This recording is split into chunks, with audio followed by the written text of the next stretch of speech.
Project Zomboid is an open-world isometric survival horror game developed by indie studio The Indie Stone. The game has seen a surge in popularity over the past couple of months, with the player count now reaching over 42,000 on Steam. What could be seen as a driving force behind this massive surge in players is the game's Update 41, which brought with it a number of weighty improvements to its gameplay, most notably of all being multiplayer, with up to 16 players officially supported and some unofficial servers reaching up to 64 survivors, looting, crafting, and battling in its post-apocalyptic open world. Today, we take a look at just how this indie title climbed the Steam charts to sit shoulder to shoulder with AAA titans such as God of War on PC, and what in 2022 it has to offer. I'm MitchManix, and this is my 2022 first impressions of Project Zomboid. If at any point during the video you feel like I've earned it, please give the video a like. You wouldn't believe how much that helps out small YouTubers like me. To anyone that's not seen nor played this indie title, you'd be forgiven for thinking it could very well be just an incredibly depressing mod for The Sims 1, and think with it that a game with such an art style could turn out to play more like an edgy Stardew Valley or Farmville. And that, my friends, could not be further from the truth. Starting the game, you'll be reminded that the story you're about to play out, no matter how you choose to do so, will end in your inevitable demise. Not a rescue helicopter and epic pose coupled with a rock soundtrack to play you out. This is how you died. After spawning in, the first instinct was to kit myself out with as much gear as I could find to equip myself for long-term survival, thinking that it surely would be a while before things get serious, and I could spend a few hours finding my feet. One of the first lessons new players will learn is that Zomboid does not mess around.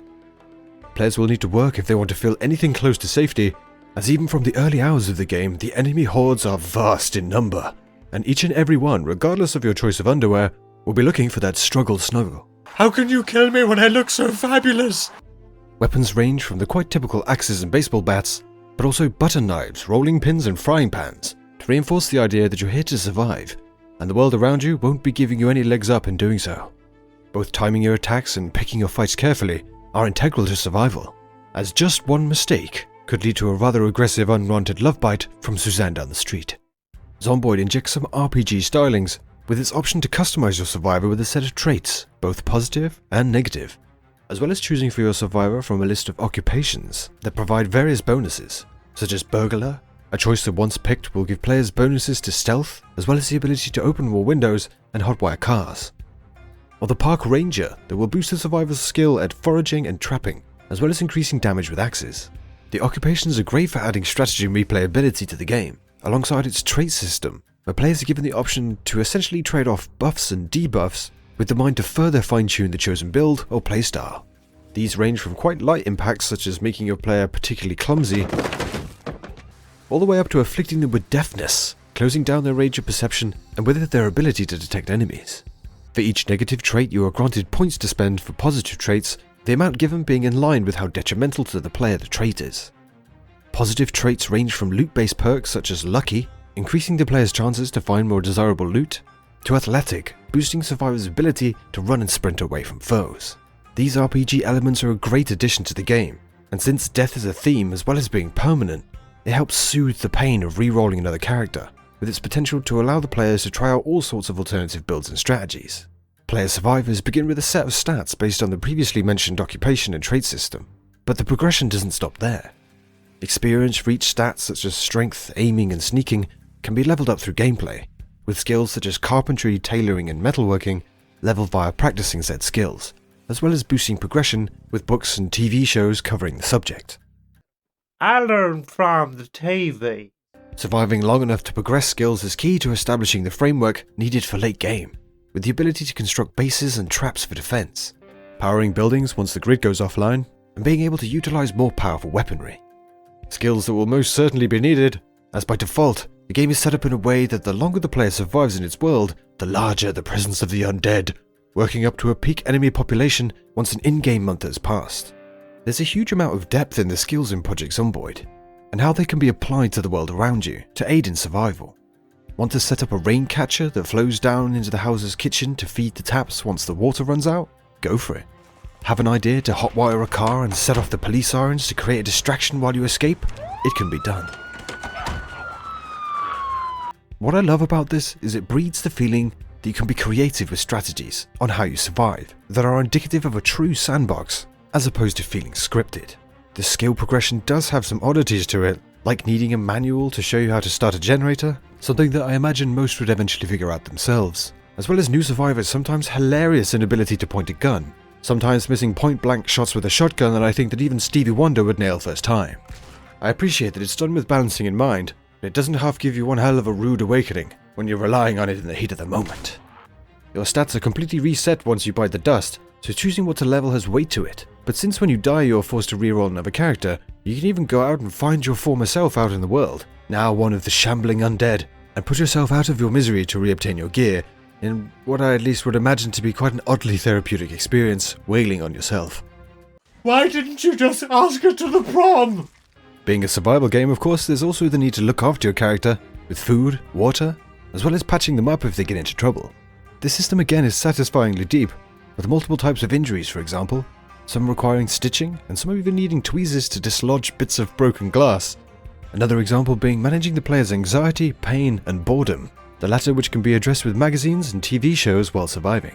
One thing I have to admit is I don't know about you, but if you ask me for a set of states that I would go through in a zombie apocalypse, I'd have to say that boredom wouldn't exactly be one of them. Brian, the undead have broken through the courtyard. Darren's dead. He was killed by an undead old lady on fire.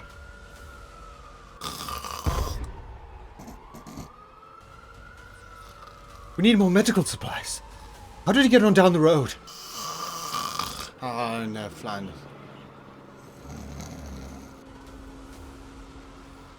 You want to watch Conan the Barbarian?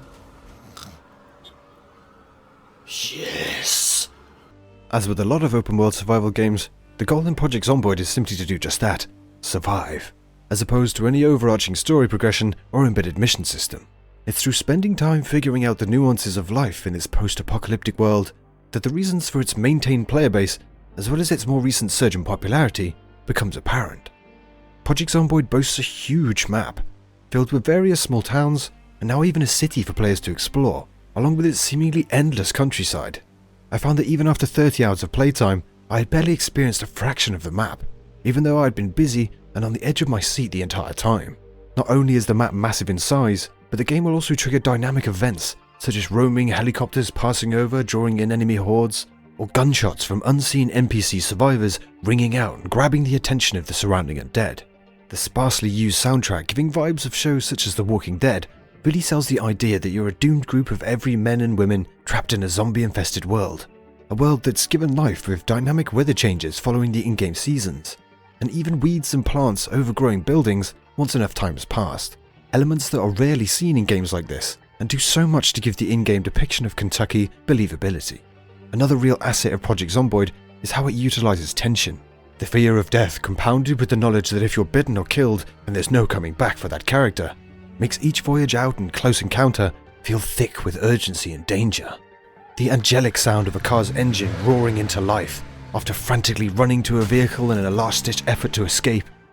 Using a car's headlights to pierce the darkness of night and provide some small illumination while searching for resources. Each proud step forward and tussle with the harsh environment feels like an experience as opposed to going through the motions.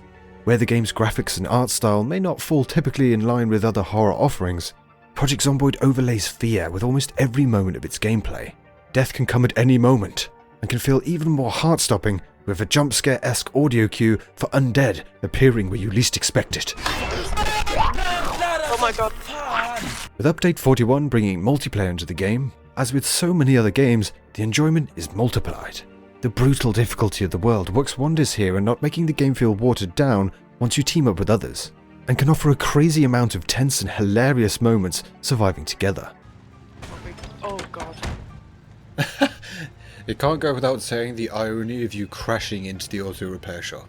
I didn't realise that was a wall. Player vs player is also available with the multiplayer update, allowing those that seek it out to enjoy another added element of survival, with the potential to take out other players and claim their gear. Structures can be claimed, allowing for respawning, and the addition of extra players to the game will only expand the possibilities when it comes to building up strongholds and crafting that perfect safe house from the horrors roaming outside.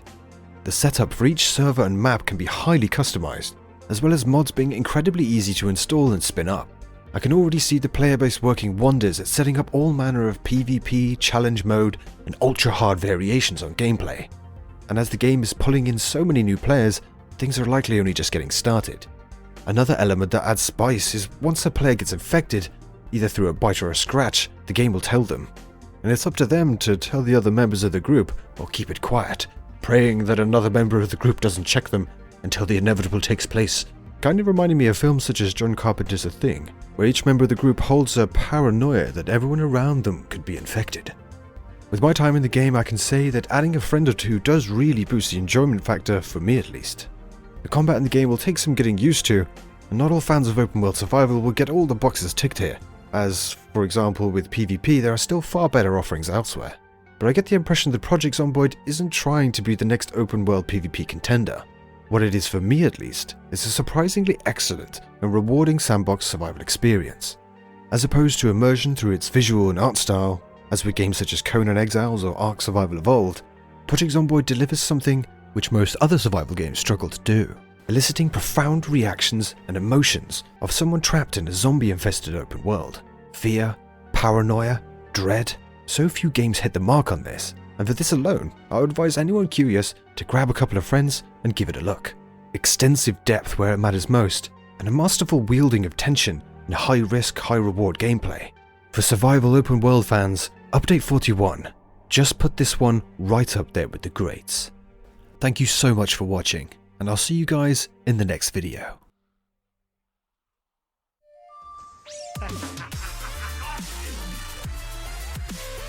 Brilliant.